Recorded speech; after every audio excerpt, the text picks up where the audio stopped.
Hello everyone, আসসালামু আলাইকুম। আজকে আমরা ঢাকা বোর্ড 2025-এ আসা একটা সৃজনশীল সলভ করব। দেখো, তোমরা একটু ভালোভাবে লক্ষ্য করো। হ্যাঁ, এখানে উদ্দীপকটা ছিল a=52 আর বেজ হিসেবে আমাদের 10 দেওয়া ছিল। এখন বলতেছে কি এ এর মান 34, n হলে n এর মান নির্ণয় করো।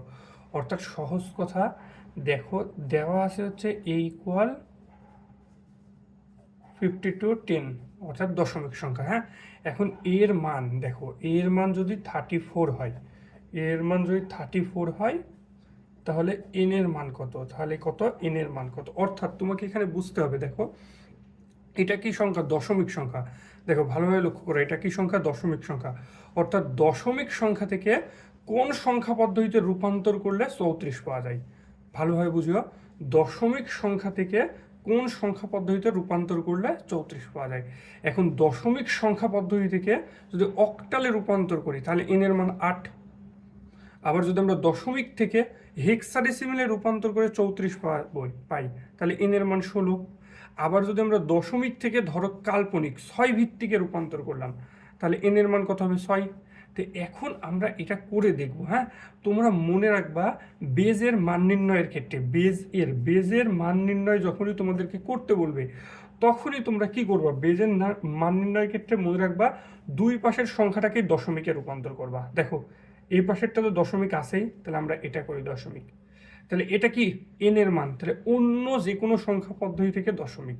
তাহলে দেখো, ওই যে নিজস্ব মান গুণ নিজের base to the power N, তাহলে এন এর উপরে কত? 0 1 যোগ 4 গুণ এন এর উপরে 0 ইকুয়াল 52 10। তাহলে দেখো 3n। তাহলে আমরা জানি কোনো কিছুর উপরে 0 মানে কি? 1। তাহলে 4 একে 4 ইকুয়াল 52। উভয় পক্ষ থেকে ডেসিমেল আমরা বাদ করে দিলাম। হ্যাঁ, তাহলে 3n ইকুয়াল 48। কত? 48, বা n ইকুয়াল 48/3।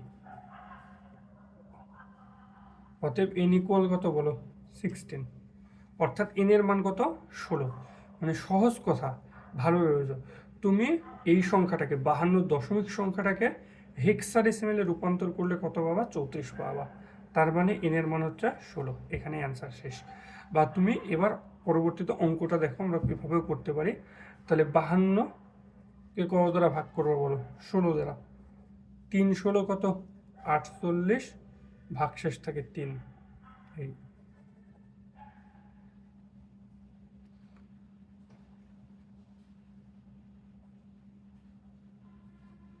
দেখো, 3 16 48, আর ভাগশেষ থাকে কত? 4, তাই না? তারপরে আবার 3কে 16 দ্বারা ভাগ করো, তাহলে এখানে 0 3। মানটাকে আমরা কি করি?